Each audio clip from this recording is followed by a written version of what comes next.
no competition. Nah, I ain't trippin'. All the boys kinda moving to my flow. Now the girls kinda dropping low. Going through the most cause they ain't afraid to grow. Coast to the coast, I'ma hit your radio. Dreaming about it every day.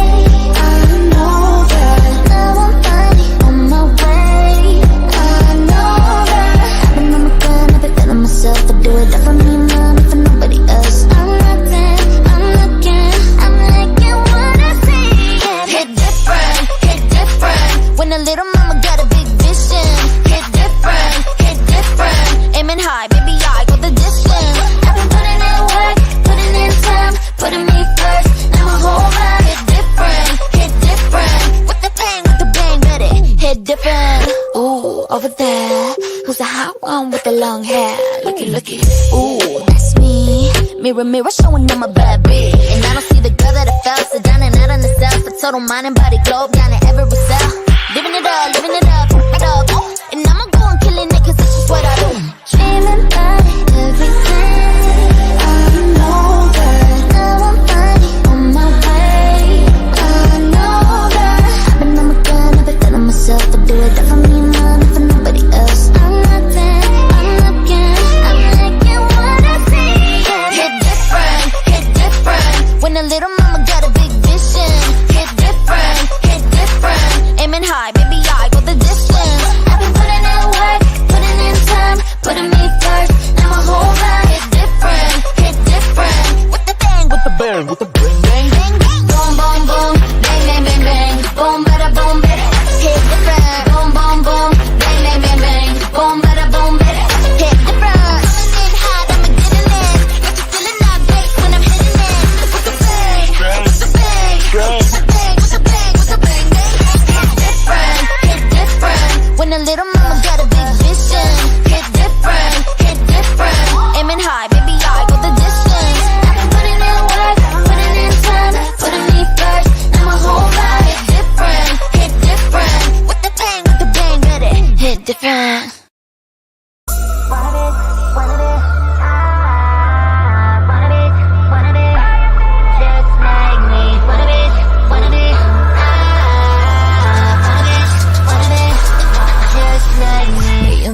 Say imitation is the highest form of flattery.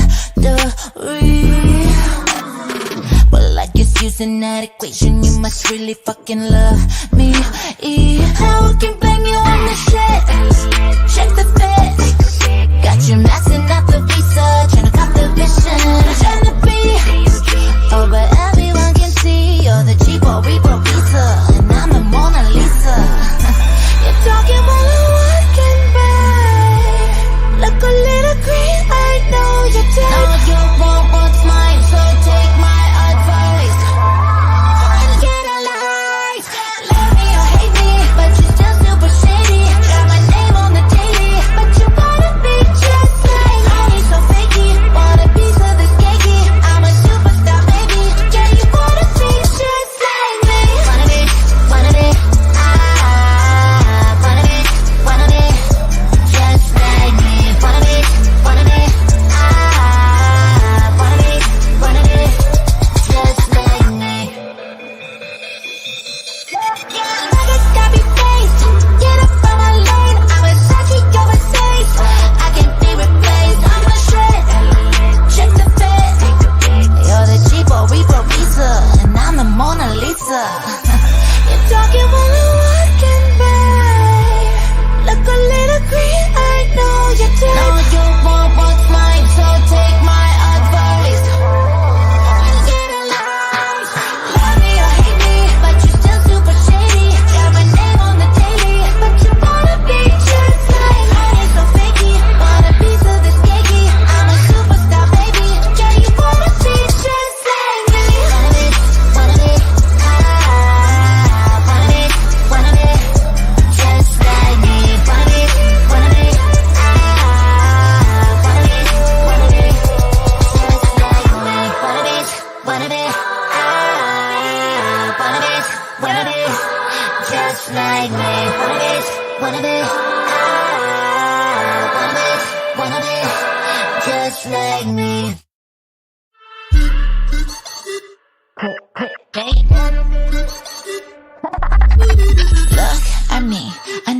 can't resist what you see. The curves, the heels, the hips. Hit your screen, and baby, now you're mine. Love on me, hate on me, you can get me off your mind. From what I got to the top, I got body, yaddy. Some tryna cop how I pop, but they all look collie. I'll be stacking millies while you watch me. Sorry, but I ain't sorry. Get all you want, get what you need. Just know the show is never free. Give me your good, ugly or bad, I could get the bag. Looky at my face, but you wanna taste. Got a lot to say, but you can't look away, babe. Sucky, hey, make you wanna play. Yeah, you wanna hit it good, wanna hit it like I'm clickbait. Like you, or you don't, I'm gonna get money, make it on the internet. You can call it fake, you can go and hate, but you wanna hit it good, wanna hit it like I'm clickbait. Clap, help me put my money in a big bag. You gon' get me paid. Put your hit and replay. Come on, give me your tongue. Stepping all of this cake, make it eat it on crumbs. Do how I do it and let it do what it does. Love on me, hate on me, you can't get enough, baby. Got a black without a degree, got a mag cause I'm VIP. Run it back and you feel the heat. I play the game and y'all want it, so I ain't crying over comments. Get all you want, get what you need. Just know the show is never free. Give me your good, ugly or bad, I still get the bag. Looky at my face, but you wanna taste. Got a lot to say, but you can't look away, babe. Sucky, hey, make you wanna play. Yeah, you wanna hit it good, wanna hit it like I'm clickbait. Like you, or you don't, I'm gonna get money, make it on the internet. You can call it fake, you can go and hate, but you wanna hit it good, wanna hit it like I'm clickbait. Ooh, it's a little sad, it's gotta be this way. That you're bitter with the mirror, so you come for me. Looky at my face, but you wanna taste. Got a lot to say, but you can't look away, babe. Sucky, hey, make you wanna play. Yeah, you wanna hit it good, wanna hit it like I'm clickbait. Like you, or you don't, I'm gonna get money, make it on the internet. You can call it fake, you can go and hate, but you wanna hit it good, wanna hit it like I'm clickbait. Clap, help me put my money in a big bag. You gon' get me paid. Clap, help me put my money in the fat stack. You gon' get me paid.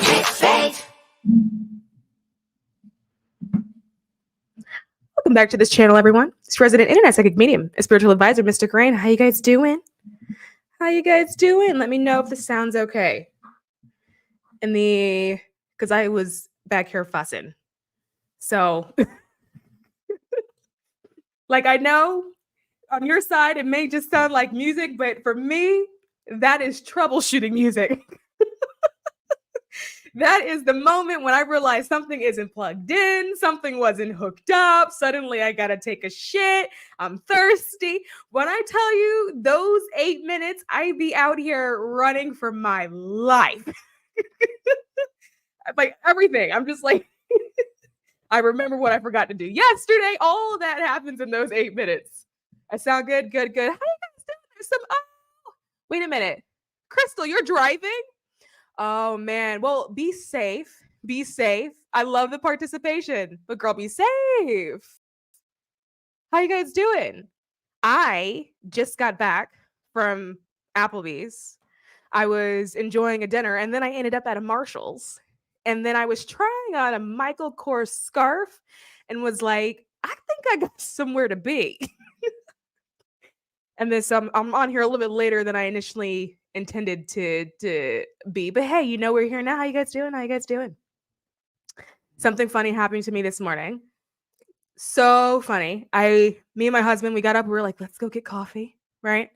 And then we hit the Starbucks drive-thru. And when I pulled up through the window, the sweet girl, oh my God, she was so cute. She had her Starbucks hat on and her apron on, and she looked at me and she started fangirling. She was like, oh my God, I know you, right? And so the people in the Starbucks, they all turn around, they're looking at her. She's fangirling hard. Oh my God, I know you. So I'm like, you know me where? From like, where do you know me from? Me? So I'm starting to eat it up, right? She's like, yeah, oh my God. And she goes, you just got married, right? And I was like, yeah, like not too long ago. She was like, oh my God, I follow you all the time. So I'm over here feeling it, right? I'm like, oh, wow, you're so sweet. Thank you so much. That's so kind of you, right? And then she goes, yeah, and didn't you like just get married to like a Japanese man? And I was like, Korean. But thank you so much. Thank you so much. And then she was like, yeah, and didn't you just go to Japan? And I was like, no, I didn't. She was like, no, girl. She was like, girl, I know you. I follow you. And I was like, I'm starting to feel like you don't. I'm starting to feel like you've mixed me up with somebody, right? She's like, no, girl, I know it's you. And then she's like, you're on Instagram, right? And when I tell you the whole world just crashed, I was like, that's not me, girl. And I was like, no, like I'm Mystic Rain. She was like, huh?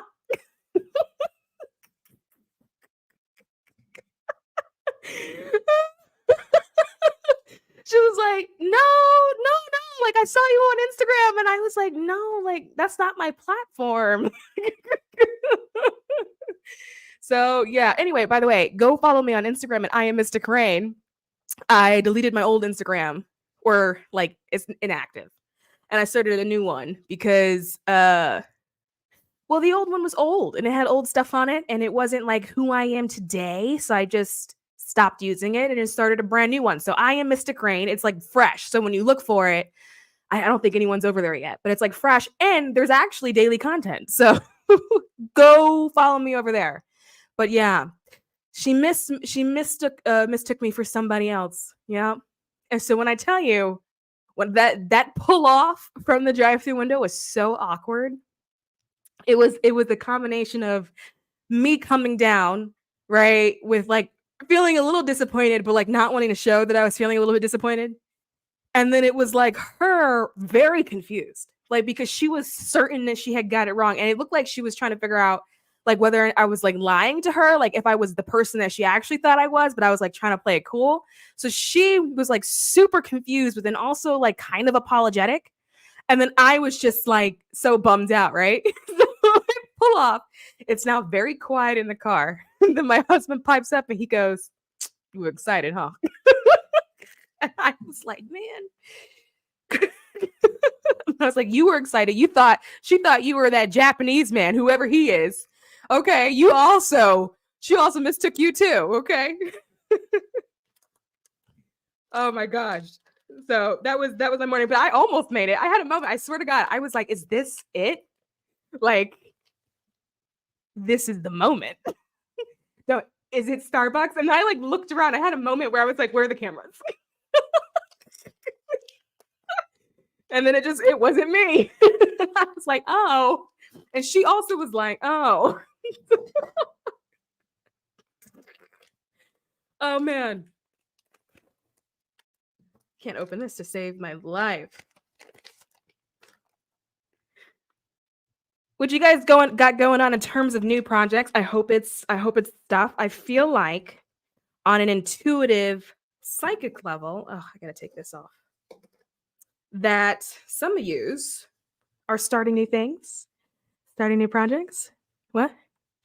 Doing the most. Yeah, I know. It was doing the most. I was doing the most. Don't worry, it's coming for real. You know what? Thank you for the support. For real. Like, thank you for the support. There's attribution for me. Nah, you just jumped dimensions and ain't know your husband was Japanese and that, and before you swapped places. She could have been recognizing you from a parallel reality. You know, it's so funny because she was sure. And I was like, no, girl. And she was like, no, yes. And I was like, no, like seriously. She was like, it's you.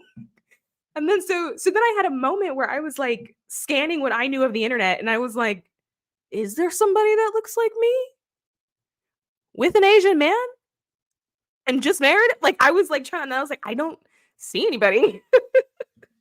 Man, but that was my morning, and I was like, damn, so close. You started a new job and you have a new job starting. Congratulations. Do you like the job? Is the job what you wanted? Did you manifest it? Was it that kind of job? Like how'd you get it? That's such good news. I just spilled my tea everywhere. I'm gonna yep, that's working. Mm-hmm. Dry. There it is. Yay, congratulations on your job. Yes, guys. I've been writing again. I told you guys that, right? I started a new book. And there's one book I started writing already. And then there's talks for a second tarot book, and there's also talks for like a card deck. Oh, I'm so wet. But then there's a third book that I started working on already, which currently is proving to be my most favorite one. It's like and it's also not in like the tarot space either. It is self-help, and it's it's fun, but I also think it's really triggering. It's like super triggering. Like we're talking like from the first page. Like it was one of those things where I was like, how do I convey my message even if the person doesn't finish the book or buy the book, right? You know how like sometimes you'll go to a bookstore and then you'll pick it up and you'll open to the first page to see if you're interested in it, and you like quickly read it and then maybe you buy it or maybe you don't buy it, you know? I was like, how do I get my message across in that window of time? When someone comes and they maybe skim a paragraph or two, how do I get the whole book message across in that paragraph or two? And I got to be honest, I think I did it.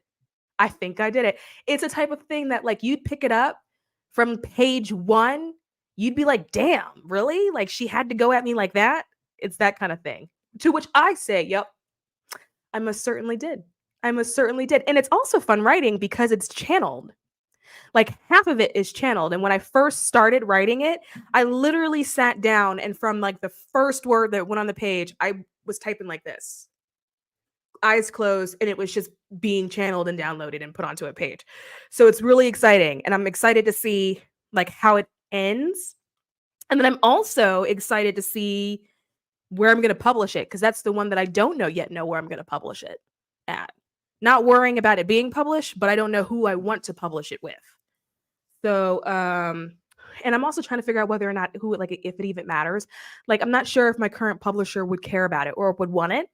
It's that kind of thing, just because they're so used to me doing like metaphysical content that I'm not sure if they would want it. They may want it. I don't know. But I'm writing it. And I think it could change a life, to be really honest with you. I really genuinely think it could change a life.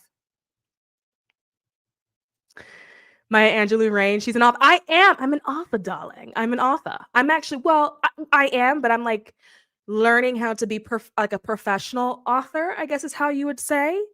When I was like, okay, I think this is a thing, which was my own blocks that I had to get through, you know, because I was like, surely writing about tarot doesn't mean that you're an author. I was like, because tarot is just tarot, right? It's just like cards. So surely that's not what that is. And then other people disagreed with me. And then I was like, okay, let me go like work this out. And so your girl, like I'm in a whole course that like teaches you how to be an author, not the writing part of it, but it teaches you how to like change your mindset into that of an author and like recognize that like that's also like your business or like what it is that you do. Like it helps you like hold the title. And like it's really fascinating because I'm not the only person that has a hard time holding that title. Apparently, it's common. Like authors are very sensitive. And being in like these group with these people, I'm actually it's amazing how sensitive we all are.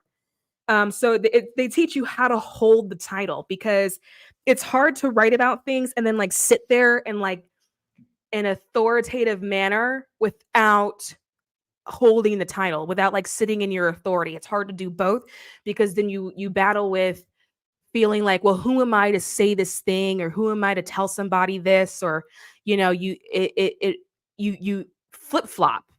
And so it's really about like teaching you how to hold the space and like sit in the space. And it does make it easier to write, particularly if you're doing things like self-help, where you're explaining new things or telling people how to live their life. It's definitely like an authority that you have to allow yourself to exist in. So that has been really interesting. It's been fun though, in order to, because I was like, I think I'm gonna do this. I think I like it. I'm thinking I'm a creative. You've never seen me live? Well, hi, Grayson. And then Boat dear. The older I get, the more I realize I need to go see an eye doctor. Oh, I love the job. It is so much room for growth. I know I needed another job, but I wasn't looking. It basically just fell in my lap. Thank you and congratulations on all any new you guys are doing. I guess any new things that you guys are doing. Yeah, oh, congratulations and thank you. Oh my gosh, that's such good news. I love it. I love it when people feel like they're like falling into a place that is for them. That's like such awesome news. I love that. I love that. I do have some downloads and messages for you guys for tonight. And then after that, we can sort of hop into some like spiritual Q&A, because I've gotten some comments that sometimes I'll get a comment on like a video and I don't know how to answer it in a way that's short. And so sometimes it'll warrant a new video, but like I've got some stuff and I'm like, oh my God, I will just do it now. I'll do it here today. So we'll do that too. And I think it's some interesting stuff. Okay. So for the messages that I got for you guys, hold on, because I had to write it down because it came in like last week. Okay. So it was this concept or this idea of like an eye for an eye and like a tooth for a tooth, right? Like getting people back. And it's so tempting to, when people wrong us or say something that doesn't need to be, and look, I'm like this too, right? So this is not even me being like, don't do this, because I am also in the process of growth, right? But I'm right now just being a messenger, okay? But it's really easy to be like, well, you're not going to just say what you're going to say to me and think I'm not going to say anything back. Or you're not going to just do what you think you're going to do to me and think I'm not going to do anything back, right? This idea of like an eye for an eye type thing. I'm going to go get you back. And then, but what had came through is that when that happens, right? When someone is in that space, like let's say someone does something to you first, they are already in a low vibrational state. And the reason for that is because when you are existing in a state of love or something that's high vibration, and by the way, you can be in a higher vibration than somebody else and still be dealing with like depression or sadness or disappointment, but still just in general exist at a higher state than somebody else, right? Like you can still feel depressed because that's where you are in that current moment, but that doesn't necessarily mean that you're a low vibrational being, because vibration is habit. It's a combination of habit and like practice, right? And it's what you do for a long period of time. So if you are someone that's just good-hearted and good-natured and you've always been like that, then you will naturally vibrate higher regardless of whether or not you're having a bad day than somebody else who's not like that, right? So think about, that woman in accounting at the job you work with maybe, right? Some people just don't exist that way, right? And so it's really easy that when we're going throughout the world, we will encounter different kinds of people. And sometimes we will encounter people that are maybe existing at a lower vibration than we are. And then maybe they will do or they'll say something to us and we're like, I'm not allowing you to get away with that, right? And so what Spirit said was that there's like a difference between enforcing a boundary and then also stooping to that level of the other person. Like boundaries are good, boundaries are helpful, but when you go into a space of like an eye for an eye, like revenge, then that's when you've gone too far, right? Because in order to do that, that requires that you actually have to lower your vibration, because it does take a fairly low vibration to intentionally harm another being, right? To cause intentional harm requires you to stoop to a lower vibration. Like I said, you can be having a bad day, but when you exist at a higher vibration, you mentally cannot harm another, you spiritually cannot harm another, emotionally, physically, everything in you will stop you from doing that because you just can't do it, because that act or that action doesn't exist at that particular vibrational frequency. And so when you're like an eye for an eye, you have to drop down in order to then go intentionally harm. But the idea is that that's not where you naturally exist. That's not your natural vibration. It may be that person's natural vibration if they did something to you, but it's not your natural vibration. And at the end of the day, you are you. So don't change what you would naturally do to then become them, right?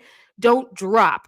And so sometimes we hear like be the bigger person, but in this particular case, the way it was explained by Spirit was that it's not a situation where you have to be the bigger person.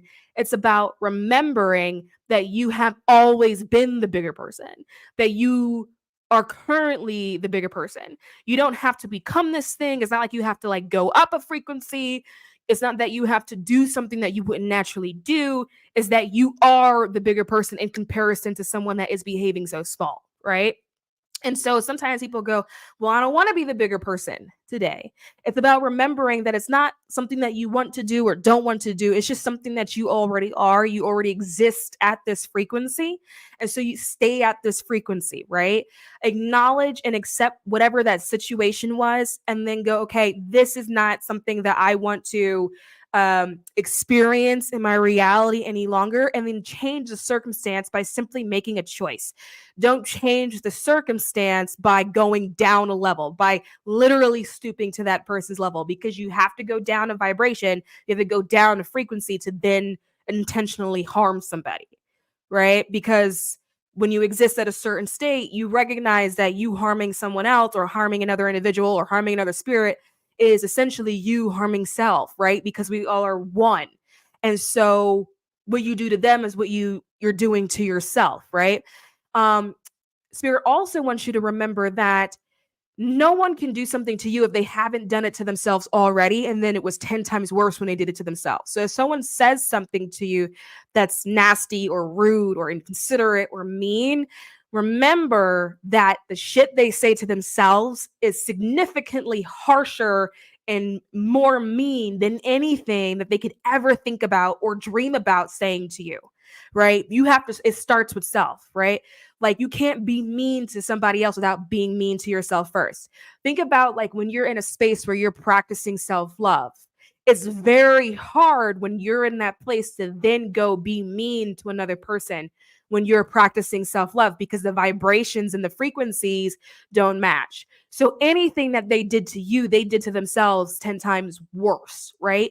And so there's also not a need for revenge or for you to get back or even wait for something to happen back to them, because they're already doing it to themselves. It's already pinging back to them. There is nothing harsher or harder than the inner voices that people have. That is the meanest thing that could ever exist. It's someone's, like, an inner voice is so powerful that it can convince someone to end their life.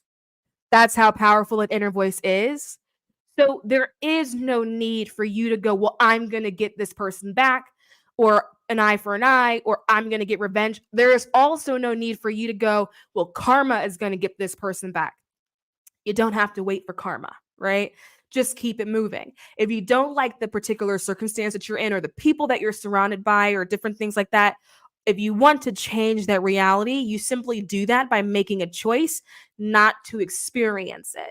But you don't have to then go engage with that person, right? Because that person doesn't have the awareness to choose whether to opt in, to choose whether to opt out. They don't even know that that's an option. They have opted in, not realizing that that's what they have done, but they have no exit strategy. They don't even know that they can exit. And so it's like vibrationally, they've already created this prism for themselves that they will exist in until they learn to hop through frequencies, right?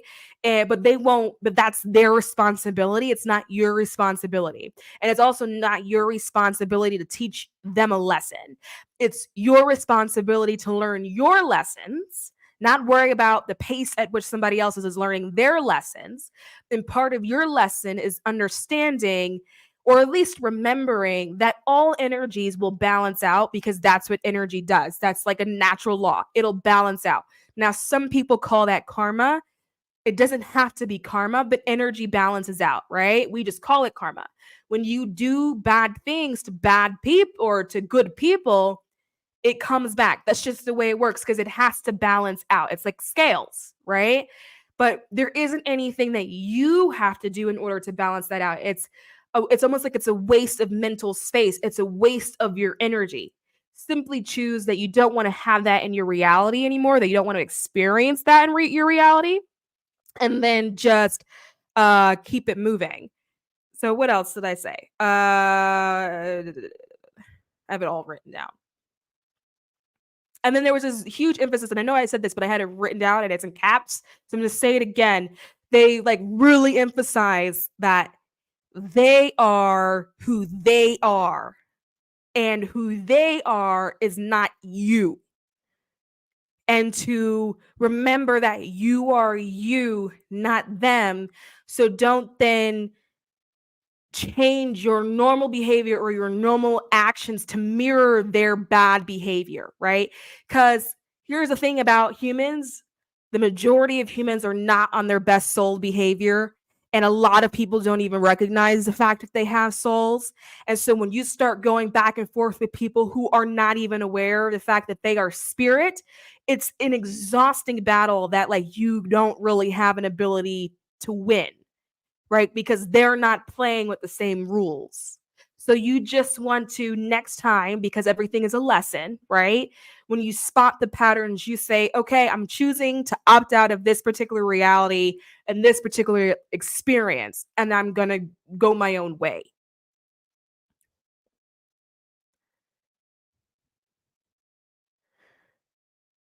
Damn, I was like, there probably aren't any messages that apply to me. Well, you're part of the collective. It's always going to apply to you, babe.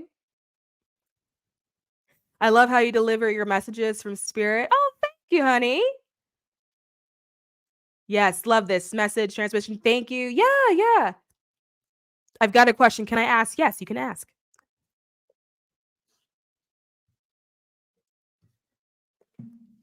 What's your question?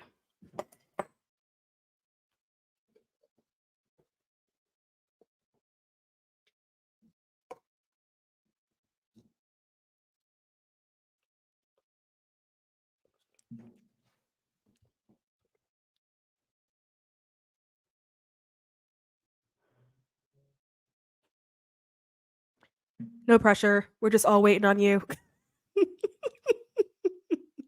No pressure. What's your question, babe?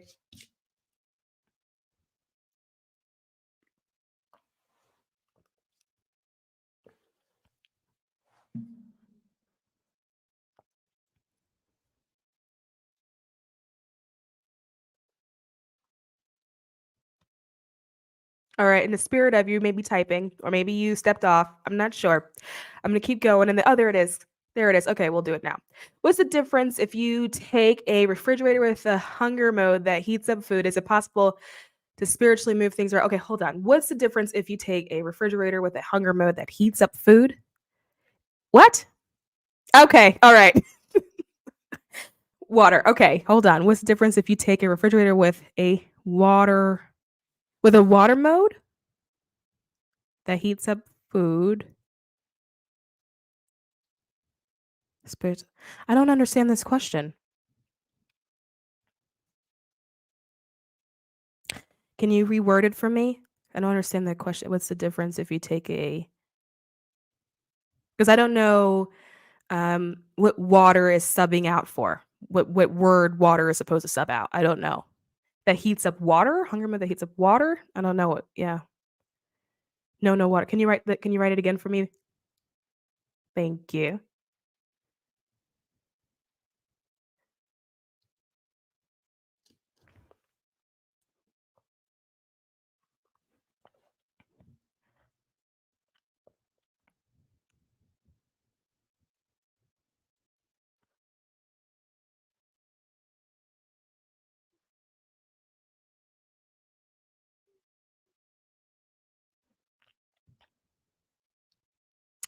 Thank you so much for your and spirit's guidance. Happy to be reminded that I'm part of the collective. I live under a rock. Ooh, you know what? We're going to address that rock thing. I've got something else in the list of today that we need to, because you're not the only one here that has been living under a rock. And I was about to jump in your asses for that too. Well, wait, I just want to say I love Mystic Ray. I love you too, dear. Thank you. Oh, you guys know I'm an empath. You'll sit here and start making me cry, and don't make me cry up on this internet like this. Okay, can I use spiritual health to understand the basics of melon ash? I think that's another typo there. For example, the window stored in the backyard with no raccoons on it, but with lots of spikes. Is this translated, or are you trolling? Are you trolling all of us? Or is this being translated and it's just incorrect? Are you trolling all of us? Because what is this? I don't know what this means. And this is a whole different question.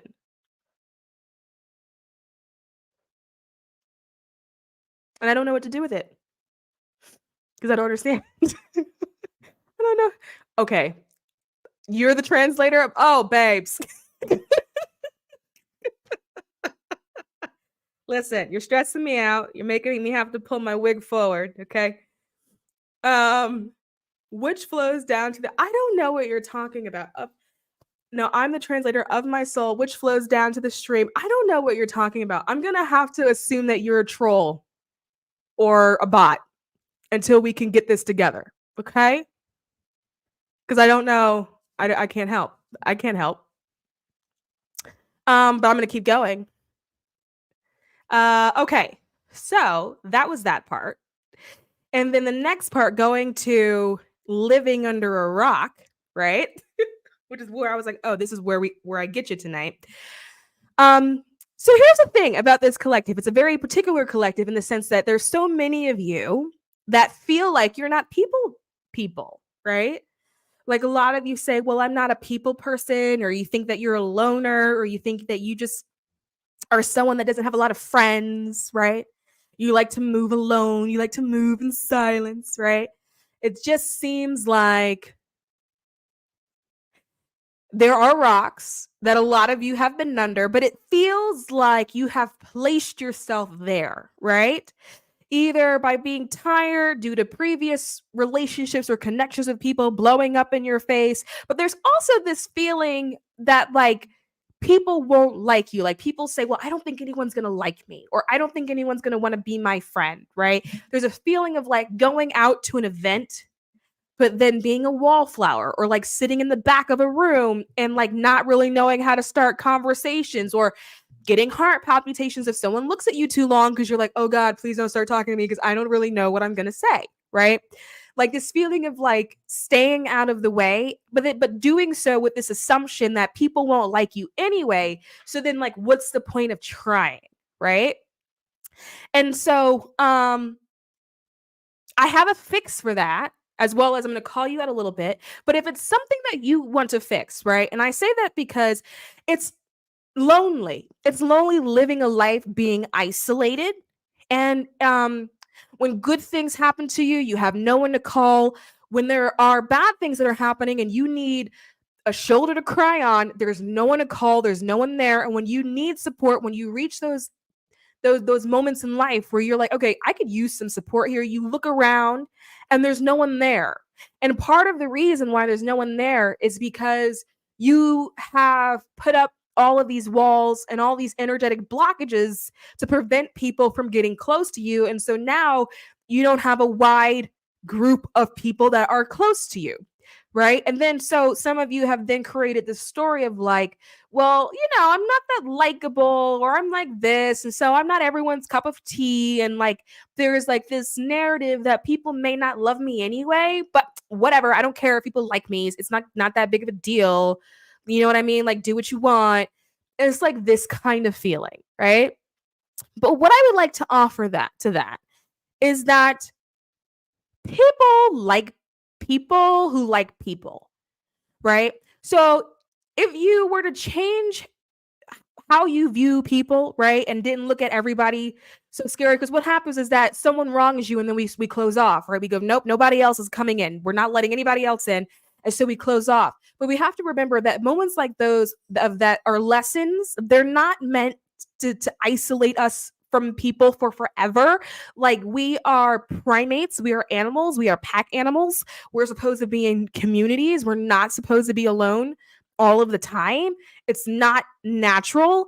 Natural is community and being surrounded by people that love us, right? That's a natural state of being. And if you have a situation where people wronged you and you backed off, that was just a lesson. And all you have to do going forward is practice the discernment that you learned from that lesson. That's it, right? But you don't have to keep everybody out. And so people like people who like people, right? So if someone comes up to you and they're like, oh my God, I love your outfit. You look so pretty. It's going to be really difficult for you to be like, I hate that bitch. You understand what I'm saying? Suddenly, when that happens, it feels different. The vibration is very different. It's very much like, oh my God, really? Thank you so much. And then suddenly, next thing you know, you find that you have an attraction to that person, that you like that person. You may walk away from that exchange thinking, wow, like they're so nice, right? Because people like people who like people. If you are a people person, and this does not mean that you are an extrovert or that you always like to go hanging out with people, being a people person can simply mean that you just like people. People will like you too. And it's an energy thing, because when you like people, you are open to people. You are open to forming connections with people. You are open to getting to know people. And that changes your aura.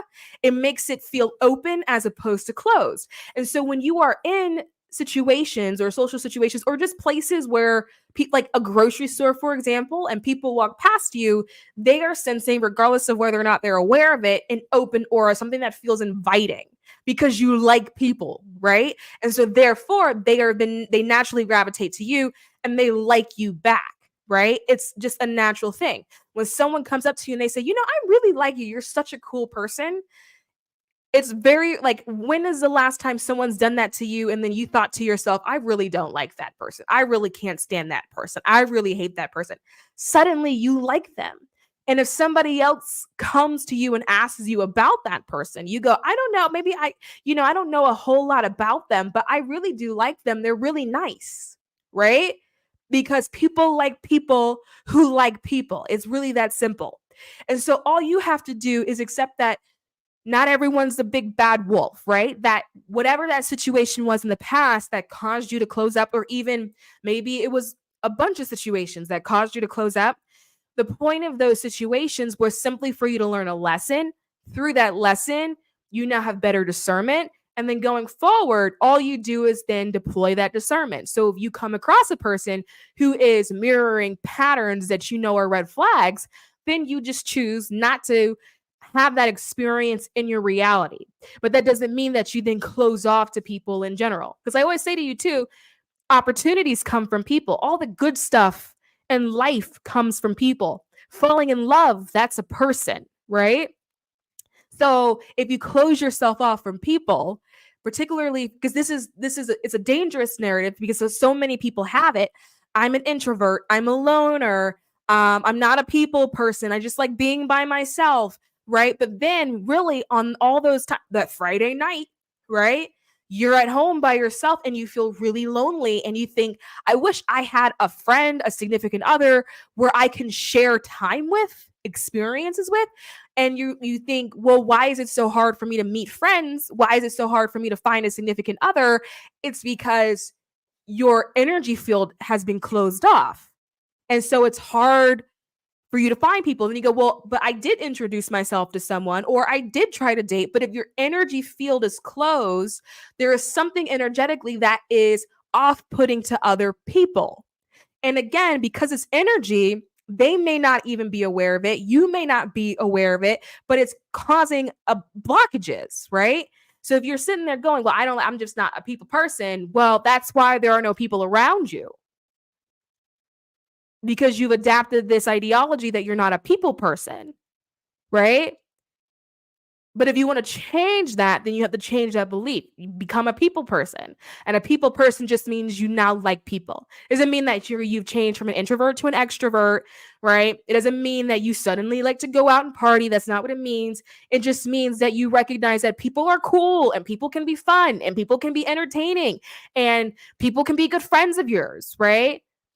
People can make great lovers, right? People bring really awesome opportunities. And because of those reasons, people are really cool. And I actually really like people, right? It's that simple shift that opens your aura back up, that opens up your energy field. And then it helps invite people in, right? And then by making that shift, you will notice that people respond to you differently, right? So a really good place where you can try this out, like let's say you have an event that you have to go to. It could be like a personal event, it could be a work thing, just something with new people, right? You're going somewhere, there's new people there, you haven't met them, you don't know who's going to be there, and it's going to feel awkward. When you walk in the room, like do a quick energy scan of the room, read the room, and then like look at everybody in it. And what you'll see is that most people are closed off. Most people have collected in the corners. They're sitting in the back. They're probably sitting down with their legs crossed, their arms folded. You'll notice that people are very closed off. And the reason for that is because they're nervous. They're scared. They're scared to be perceived and seen, right? They may also be carrying similar limiting beliefs about like, maybe people won't like me. Let me stay out of the way. Maybe, maybe people will find me annoying, or people won't want to talk to me. They're carrying the same thing. And you can really easily see that by doing a quick like read of the room. And you'll notice that if people are clumped together, they may not actually be talking. And then when you see that, go, okay, you know what? Let me open up my energy field, right? Because I do like people. And what you'll notice is that people may then start to glance up and then look at you really quick and then and then like look away, because they are picking up on a change in frequency. Now they may not be aware of it, but they're picking up on it, right? And they're going to look up to scan the room to see where it changed, because remember, so much of this too is instinct, right? We're still animals, right? They're going to want to know where that frequency, where that new energy is coming from. And then you'll know they'll look at you longer, or you'll notice that maybe people will give you a friendly smile or something like that. Or maybe someone will then feel a little bit comfortable to come sit closer to you or something like that, because people like people who like people, right? It's safe. It feels inviting. It feels like community. And they would prefer to sit near someone who likes people rather than stand next to other people in the corner who are afraid of people energetically. Like it just doesn't feel good, you know?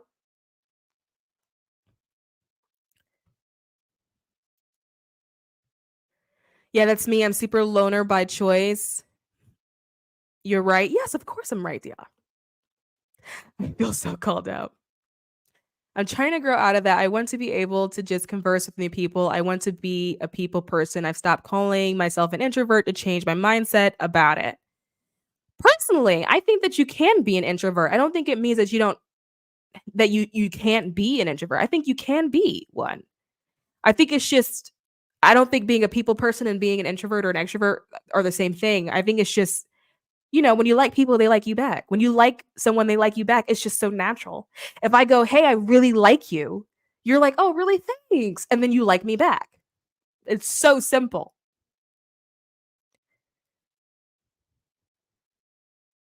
I want to tell everyone on this live that you are loved and special. Oh, you guys. How do you get over the feeling of embarrassment after an interaction that wasn't smooth? Well, the other person, one, they're thinking about themselves. They're not thinking about you, right? I couldn't give you a moment where like I had an interaction with someone and then I walked away from it like, whoa, that was weird, or they were so weird, right? I'm thinking about myself. I'm thinking about maybe what I did, or maybe what I said that I probably shouldn't have said, or what I screwed up on. Maybe I'm hungry. You know what I mean? Like I'm thinking about myself. I'm not actually thinking about the other person. And even if you did have like a weird, embarrassing interaction, I also don't think about it beyond that particular moment, right? So I may notice it, but it doesn't clock anything in my mind. It doesn't register in my mind as embarrassment. It's only registering in your mind as embarrassment because you did it. I may notice something, but I don't clock it as embarrassment. It's just I noticed it, but it doesn't go any deeper than observing something. It doesn't like sit in the mind, and I don't hold it. And I'm pretty sure other people don't do that either. Right? Like embarrassment is very much like a you experience. Like when I'm embarrassed, that's very much a me experience, right? Like nobody else knows that what's happening internally. No one else feels the adrenaline rushing in my body. No one is in my mind hearing all my racing thoughts, right? It's a very internal personal experience. And so I think what I would say to that is to realize that the only person that thinks of that right now is you. The only person that's clocking embarrassment in that moment is you. The other person isn't clocking it. And if you play it off, they probably wouldn't notice it anyway. They would have moved on to something else.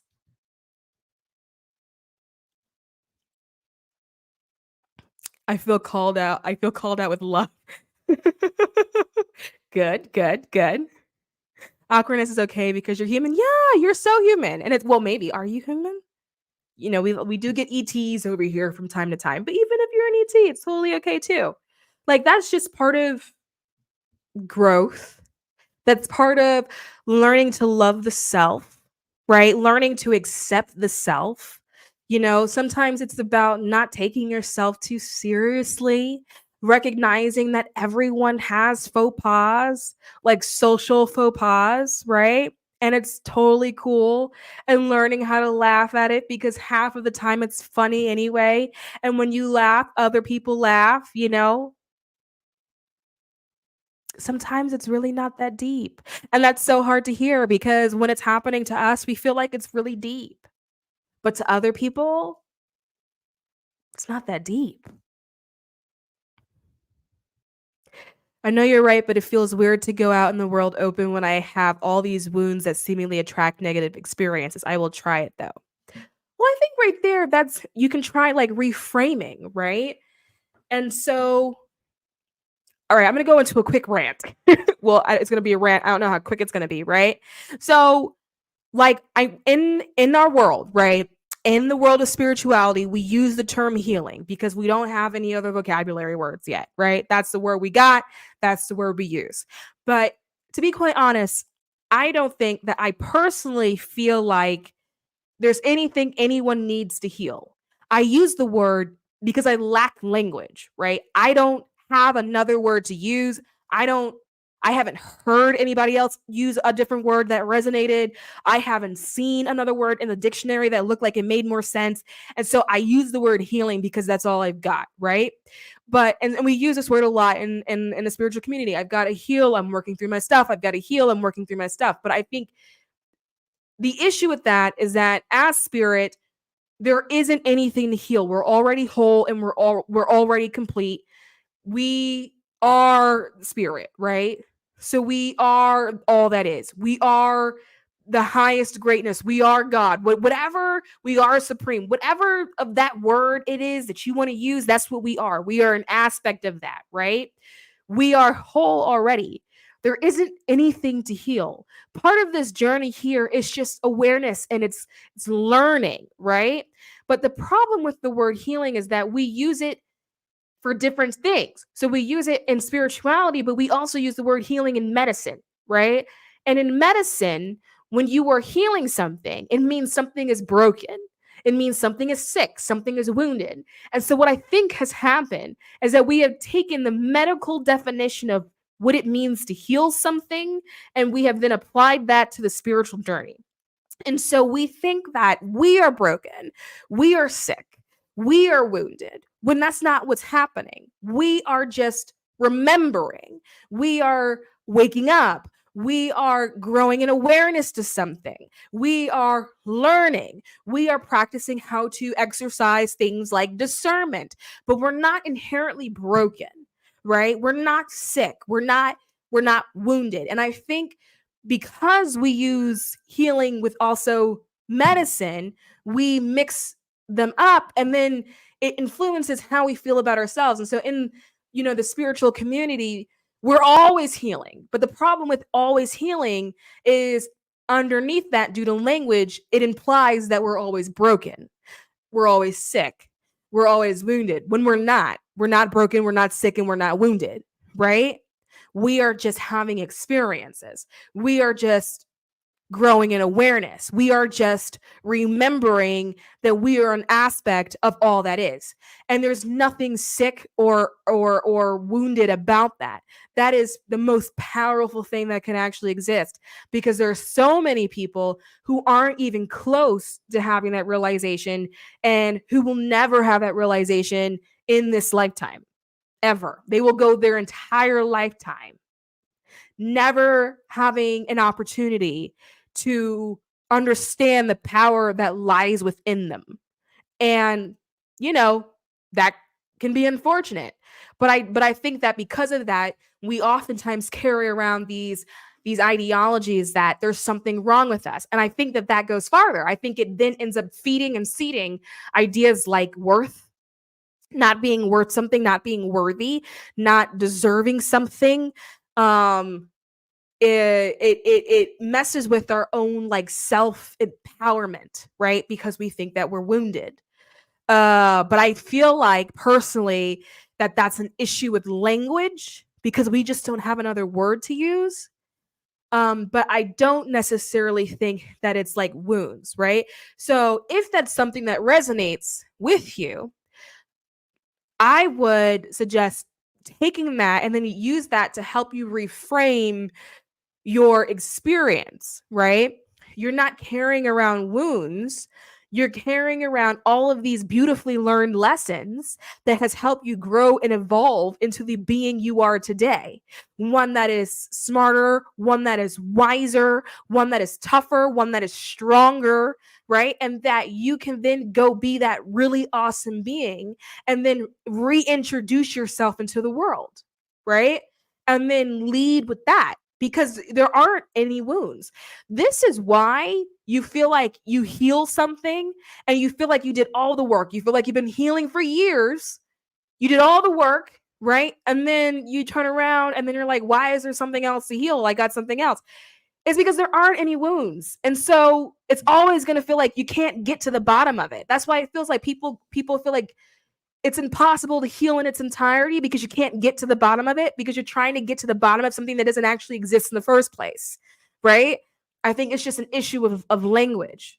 And so we think that there's something else that we're digging for and that we're looking for, but really we're just learning. We're learning about ourselves, we're discovering. And so, yeah, you may go back into your childhood and you may remember something that really hurt you, really impacted you. Maybe it was a really traumatic experience, but because of who you are today and the other lessons that you have learned along the way, you now have the ability to use today's wisdom to then understand what happened in the past. And that is like healing the inner child. But again, because of language, we think the inner child was wounded, when really what happened was that because we're wiser today, we can now understand better what happened in the past. And so now we can then go back and revisit that moment, because now we can explain it to ourselves. We weren't able to explain it to ourselves at that age, but something happens because of language where we think that inner child is wounded, right? And so we think that we're carrying that baggage throughout life, and it feels like it's so hard to put it down. How do I get rid of it? How do I get rid of it? Well, there's nothing to get rid of. That's why you feel like, well, how do I put it down? There's nothing to put down because there's nothing to get rid of. You're not sick. You're not broken. You're not wounded. There's nothing wrong with you, right? It's just it's an issue with language. We don't have better language. And so, yeah, you're healing, right? But like, remember language. We only have like it's very archaic. The way humans communicate with each other is very archaic, is very outdated. That's why spirit uses like telepathic communication or consciousness to consciousness. We right now are the only beings that don't use consciousness to communicate.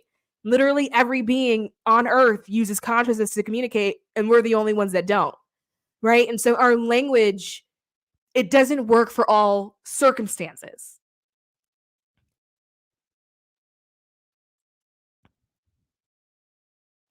Maybe overcoming instead of healing. Yeah, maybe that is better. I have a severe scar on my stomach from from an emergency surgery I had as an infant, it's always made me feel very uncomfortable in my body. Do you have any tips for growing self-esteem? Well, I think again, this is a reframing thing, right? Like when I read that, the first thing that popped in my mind was, oh my God, how beautiful, right? Like an emergency surgery. So you needed the surgery to live. And like here you are today, like a scar that is evidence of life. To me, that's so beautiful, right?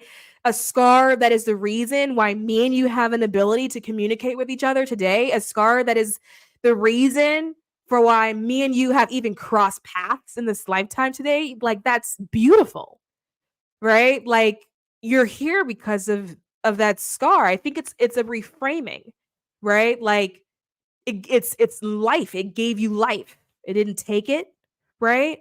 So, it developed because it was there to help you. It wasn't there to hurt you. It wasn't trying to harm you, right? And it's a part of your story. And maybe lean into it.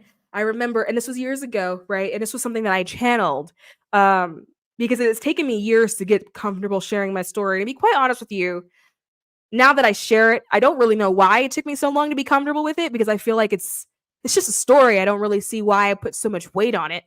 But for some reason in the past, it was hard to talk about. And I used to feel like if I talked about it, other people would go, oh, that was her vulnerability or that was her weakness. And then I had this fear that people would use it against me.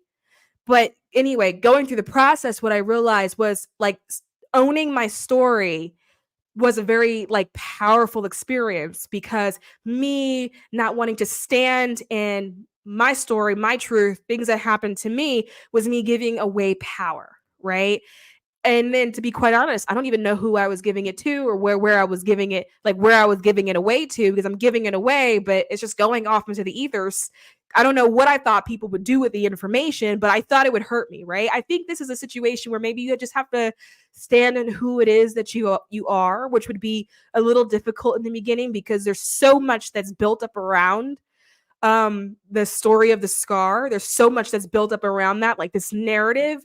And so you're going to have to work to dismantle it. And I would start by recognizing like why it's there in the first place, which was to save you, to save your life.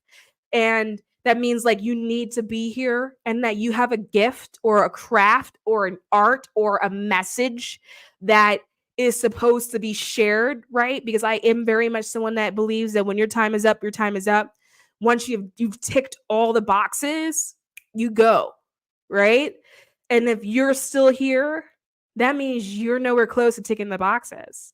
That means that as a shared collective and a shared consciousness, we need you, right? There's something that you're supposed to contribute, right? And so look at it from that perspective, right? It's here, you have that scar because it helped you continue the process of ticking those boxes, right? And then the last thing I would say, because I say this to myself all the time, don't let your insecurity drive, right? If you allow your insecurity to drive, it'll take you away from everything that you will ever want ever. It will find every closed road, every blockade. It will take you to all of those places, but it'll never take you to that destination that you always wanted to arrive to. Don't let your insecurity drive. It can sit in the back seat, but it cannot drive the car, right?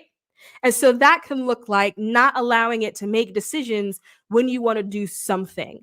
So I'm not sure like how the insecurity manifests for you, but like let's say it's a situation where like maybe it's a beautiful day outside, you're by a beach, you want to go to the beach and you're like I don't want to wear a bathing suit because I don't like how I look, right?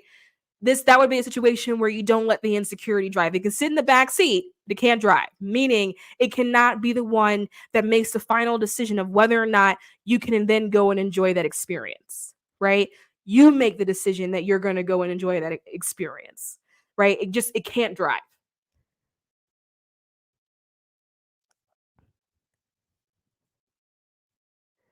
We definitely need to update our collective lexicon, and it's also not helpful when people say along the lines of healing is a lifetime thing here on earth. You're right, it's so not helpful, and I've said it tons of times. But again, I think it's a language thing. I don't know what else to say. Like I don't know what else to replace it with, because I think understanding is a lifetime journey. The path of awareness and enlightenment is a lifetime journey, right? Maybe it's trying to figure out a way to say it that way. I never looked at it like that. I've always been told how lucky I am to be able to hide it so easy. My thing is, I would say don't hide it, which is again easier said than done, right? But when you stop hiding things, then there's nothing that anyone else can say or that you can say to yourself, right? When you are in front of your own story, there's not shit anyone can say, and there's nothing bad you can say to yourself. You're already in front of the story. What happens is when we hide things, we're trying to bury it and bury it and bury it. And there's stress in that. There's anxiety that's in that because you're trying to bury something, you know? That takes mental and emotional effort. But if you're like, fuck it, and you're like, here, I'm gonna put it on a plate, I'm gonna put it on a silver platter, I'm gonna serve it to you. Right? What do you have to say about it?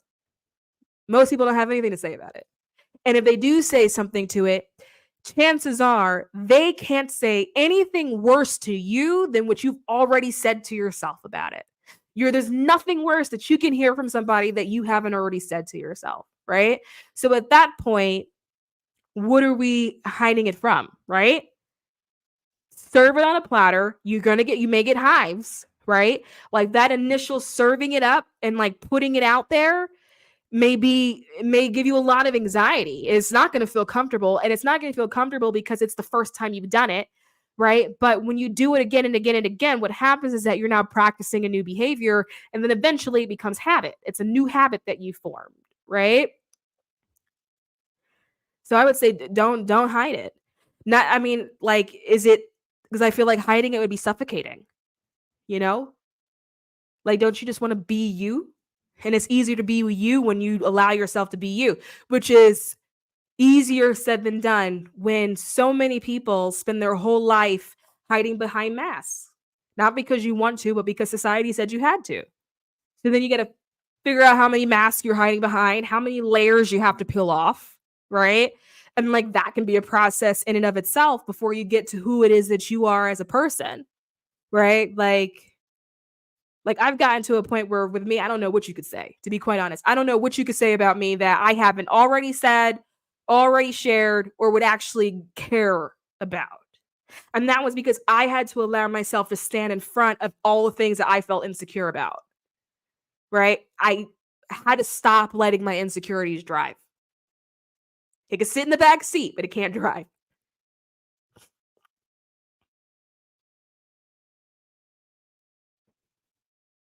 So a reframe of that is what we're always learning, rediscovering. Yeah. Hello. I am also late. Nice to finally catch some of a live, actually. Live. Hello. Hello. All right. So next thing, let's move on. On the agenda, how much time we got? Oh God, we're out of time. So I'm gonna do this topic and then we'll wrap. It goes so fast. Okay, I got a comment with a question, and I was trying to figure out how to answer this question. And I didn't have time to make another video, and it was too long of an answer to then put it in the comments. So I figured I would answer it here. So where is it? Hold on a second.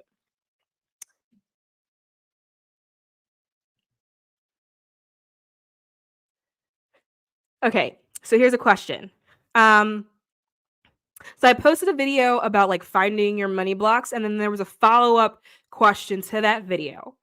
And then so the question is, what if someone doesn't have a hard time coming into money, but they have a hard time keeping it?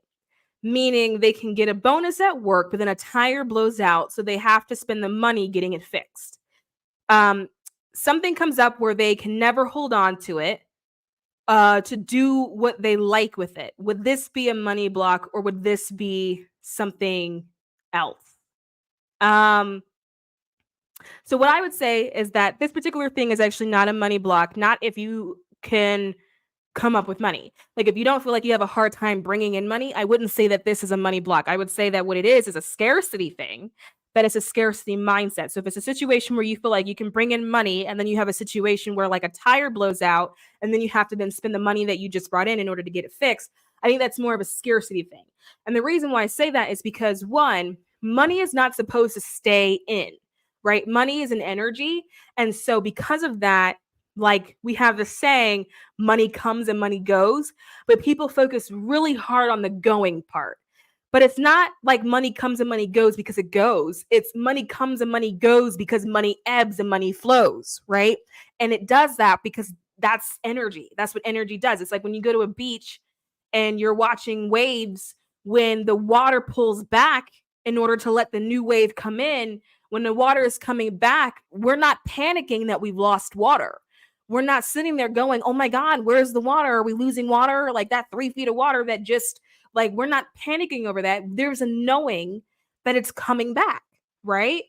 And so what we end up doing is playing in the waves, right?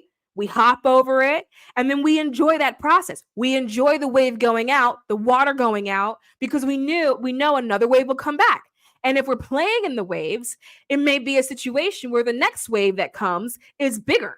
And if it's bigger, then, oh my God, maybe the surf is better and I can go grab a boogie board, or let me grab a jet ski. And we're playing with that because we understand that that energy is meant to go out, and it's because it goes out that it comes back in, right? And so that's what happens with money. Money, it goes out, but it also comes in because it's an energy. Also remember too that like money has a purpose and that it knows that it has a purpose, right? And its purpose is to be spent, and its purpose is to be of value. And so it will go places where it can fulfill its purpose. It can go places where it can be spent and where it can be of value, where people look to it to spend it and they look to it as a value, right? Versus people that get it and then they're so afraid that it's going to go out, which by the way is what it's supposed to do. And then so they're holding on to it for dear life. And when you're holding on to it for dear life, it doesn't have the ability to fulfill its purpose, its energetic purpose, right? But there is another layer to this that's not strictly about money or about scarcity. The other layer is how you categorize different situations that are actually happening in your life. So in this particular example, getting new money, but then immediately having to spend it because a tire blows out. Let's look at that tire, right? It is recategorizing the importance of that tire. So in this particular situation, it's like, oh my God, I've my tire blew. It's this big problem, right? As opposed to looking at a tire going, oh, okay, well, that's a bit inconvenient, but it's not going to stop my day, right? Like some people can get a flat tire and it'll fuck up their whole day. The whole day, right? There's no air in it. It'll mess up the whole day, right? But it's not a problem. It's an inconvenience. It's an inconvenience, but it's not a problem.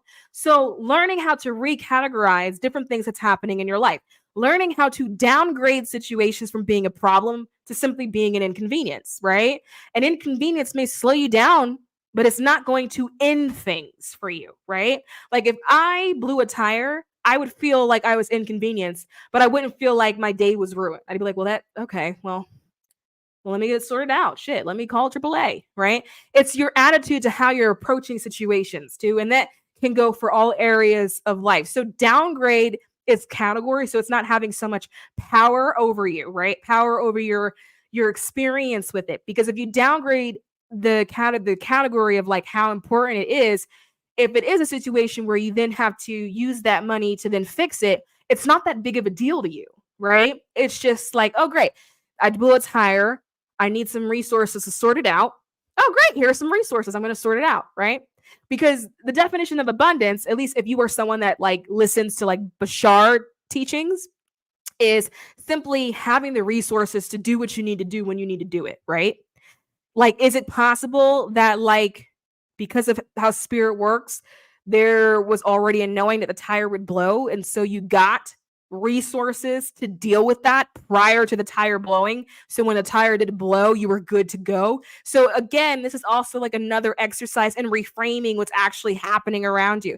It's so easy to get into a situation where we're like, oh my God, everything is falling apart, and we neglect to look at how things are actually falling together, how the puzzle pieces are actually falling into place. So yeah, A blown tire is an inconvenience, but it doesn't necessarily have to be a problem. Yeah, you may be a little bit late, you may be an hour behind, but you're still going to arrive to where it is that you're going. Nobody died, nobody's life ended, right? It's just an inconvenience. And so we have to stop looking at everything as being a problem, right? Not everything is that deep. Not everything is that serious, right? And there isn't any situation in your life that has happened that you didn't end up with a solution to. Up until this point, everything that has ever happened in your life, you have ended up with a solution. Now, you may have been inconvenienced, but you ended up with a solution for everything that has happened in your life up until this point, right? And so if you can move through the world knowing that everything has a solution because you have evidence, because you do, that up until this point in your life, everything has been solved, which is your evidence, then not everything requires you to freak out over, right? Like, not everything is that deep. Not everything is that big of a deal, right? So part of this is scarcity, but then the other part of it is how you're categorizing situations, right? There's also this idea of like waiting for another shoe to drop. So you may get money, but maybe you feel like there needs to be an exchange. Some people feel like that. Like when you get a good thing, you have to lose something in order to get something. You have to sacrifice something, right? Like there has to be some kind of exchange. So it's also reframing that and reworking that, right? And realizing that every time there probably was a narrative that there required to be some exchanged, the other person or the other side probably benefited more than you did. And that probably what really happened was that you probably were manipulated somewhere along the way as to like why that was the case, you know? And so now you go through life believing that in order to get something good, you have to sacrifice in order to get it, right? And like the church does that. Y'all know how I feel about the church. The church does it all the time. You go, you get your sermon, you get your praise, you feel connected to God, and then they pass that plate around. They ask you for some money, right? Like you can get more worship off of YouTube these days than you can get from going into a church, because the church is going to rob you of your pockets, right? And so there are so many just examples in society about how that can happen, about how in order to get something, you must sacrifice something in return. And so that could also be playing into that as well. And so, but I also want to say that like sacrifice isn't like, it's very much a human concept. Like there aren't any, like we're the only animals in the animal kingdom that like really do that, right? Everybody else, all the other animals, they get as much as they want, right? And then they share with each other, and there's like a community about it, but there isn't a rule that you can only have this, but then not have that, or only get that, get this, but then have to give up that, right? Humans are the only beings that actually do that. And that is influenced by society as well.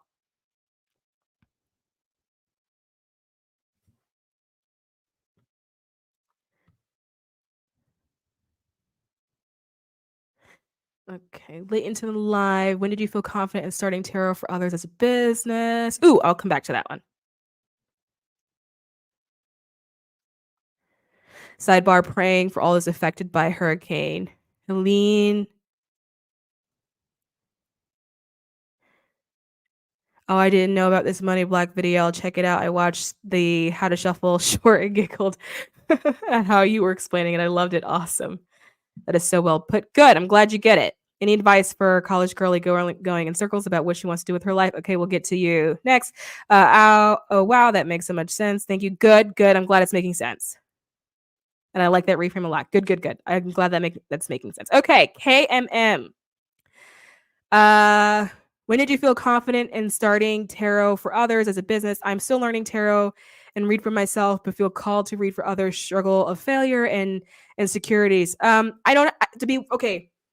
The tarot as a business thing happened to me. It wasn't necessarily an intention to do that. Yeah, it wasn't an intention. The way I started reading for other people was because I wanted to practice. And it's just easier to do that by reading for other people. And so I started reading for other people online. And then I think the first time there was a money exchange, I think someone just gave it to me. And it was like $5. And I was like, whoa, what are you doing? And they were like, no, thank you. And I was like, wait, no, I didn't really mean that. Don't do that. Don't pay me. I don't think I ever had a moment where I was like, I'm going to have a tarot business. It just had a mind of its own. But I will say that I guess my business of tarot isn't really reading for others. It turned into teaching, which again wasn't even intentional. It just had a mind of its own on where I was supposed to sit with that. It was a beautiful blessing though. But it ended up, because it gave me a writing career, which is really nice. It helped me transition into that. So that's really, really cool. But it wasn't intentional. I'm still learning to read tarot for myself, but I feel called to read for others. So then read for others. If you feel called to read for others and read for others, struggle with failure and insecurities. Okay, I gotcha. So here's the thing about tarot. The majority of people are not going to know if you're fucking up. Unless you read for another tarot reader that knows the definition of the cards, anyone you read for, they're just going to eat that shit up. They don't know what anything means. You can sit here and be like, oh, I'm getting the Tower card. And that means nothing. Nothing clicks for them. There's no bells going off in their head. They have no context to what you're saying. They don't know anything. So no one is really going to know if you're actually failing, right? But I will say, really, where this is coming from is because when you read for other people, you don't have, unless you've asked them or they volunteered, you will rarely have context of their situation. You're going off of vibes. You're going off of vibes and what feels like intuitive hits and what the pictures on the cards are giving you. And like, that's where you're getting your messages from. And you're trying to weave together a story that you hope is applicable to this person. And when you're doing that in the very beginning, that feels really uncomfortable, right? What I can say to that is that that's not a feeling that will go away. There isn't a moment where you will suddenly stop feeling uncomfortable. What ends up happening is that you grow accustomed to the feeling of uncertainty. You grow accustomed to knowing that you don't have information. And the reason why it will feel uncertain is because you don't have background information. You don't know this person. You don't know their life. You don't know what's going on. They may have given you a sentence of their life, but it's a sentence out of the entirety of their life. They have summarized it. They most likely left out a whole lot of details, and you're trying to piece together their story, but also a solution for them at the same time, and you have no idea who they are, and you're doing that without context. And so really what you're feeling is like uncertainty because you can't verify what you're picking up, right? And that feels uncomfortable, but that feeling doesn't actually go away. Like there's not a moment where you're going to be like, okay, I feel comfortable with this, but you will grow comfortable with the uncertainty. You will grow comfortable feeling like, all right, well, I don't know you, and so I don't know your backstory. And then eventually that becomes your new normal. Like the more you read for people, knowing that you don't know becomes normal for you. Does that make sense? I hope that makes sense. But in terms of like feeling insecure about like what other people are going to say, I would say, I mean, they don't know they don't know. They don't know anything about it. So it's not like, is it that you feel like you're going to get found out? They don't know anything about it.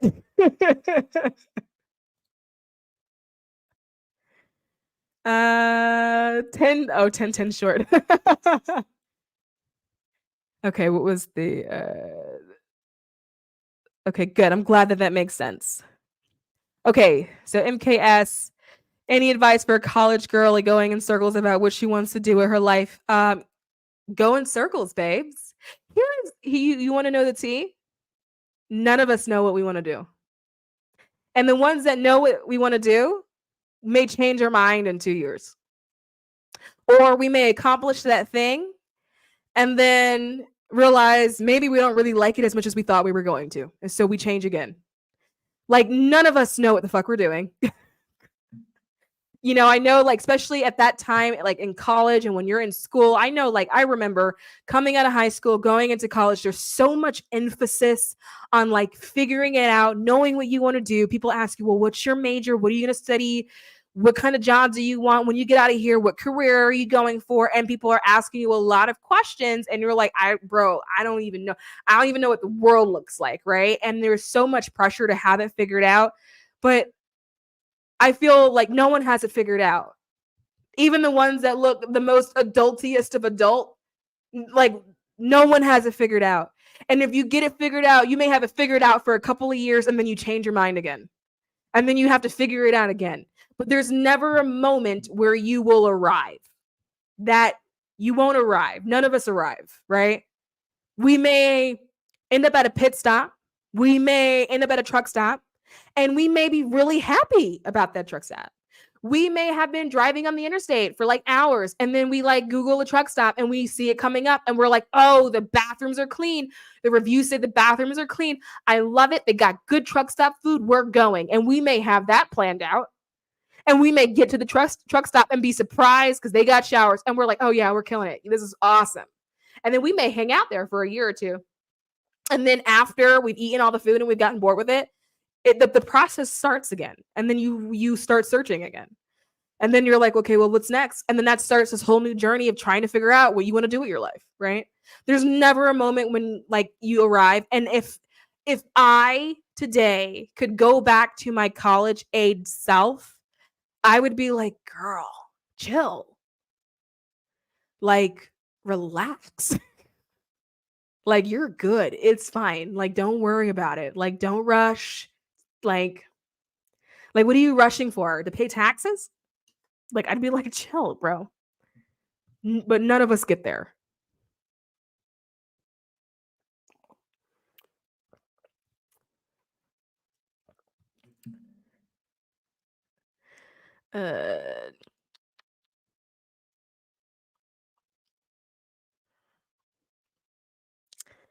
It sounds like being at a place of neutrality and making decisions from that place without any attachment to what was, is, and what will be. Yep.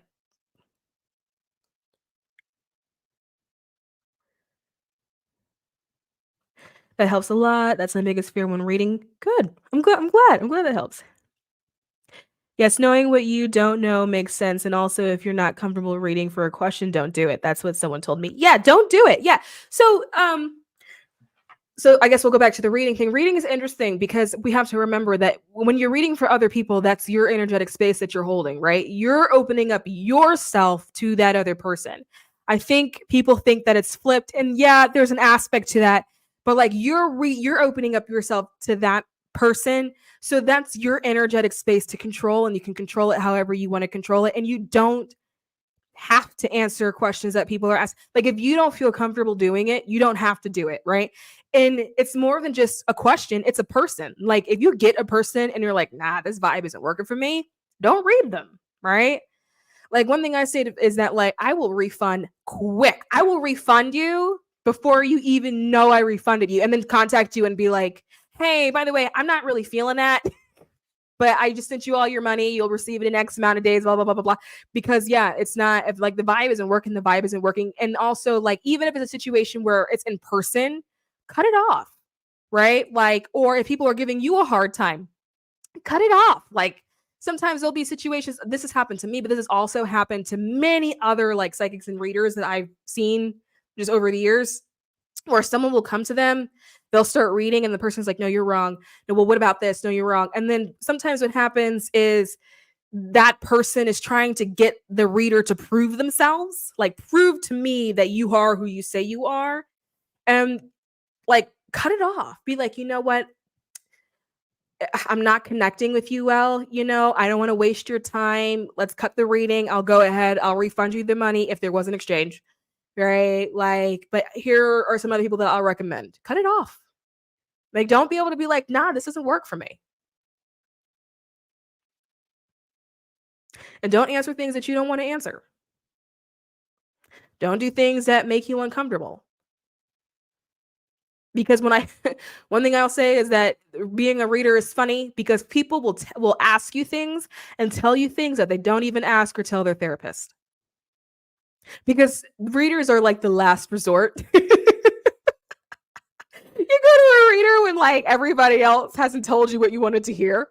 So then you go to a reader, and then so by the time they get to you, my gosh, would I tell you the things I've heard? That was helpful and gives me hope. Thank you. You are so welcome. You are so welcome. All right, guys. It has been an hour and a half. I'm going to wrap. Oh, by the way, if you like tarot, don't forget to go pre-order my book, The Fool's Guide to Tarot, on Amazon. Like literally you just type it in on Amazon, and it's also in the description box. And if you think you're going to buy it, go do that. Go do that. And if you do that and you pre-order it, then shoot me an email so you can get your free ebook, because there is free ebooks going to everyone that pre-orders. And like I have said in the past, for those of you that don't know, Amazon has an algorithm too. And the algorithm works by sales, right? So if people are buying, it'll show up in the pages, like that first 7 pages, it'll show up there for you, right? But when people are not buying, it'll fall out. Like you'd be amazed at the amount of things that are listed on Amazon that you will never see because it fell out of the algorithm, like really good products, and you will never see it because it's not in the algorithm anymore. So yeah, go order that. And then, but outside of that, let's wrap. I'm tired. I'm going to go to bed. It's been a really long day, but I love you guys, and I will see you all next week.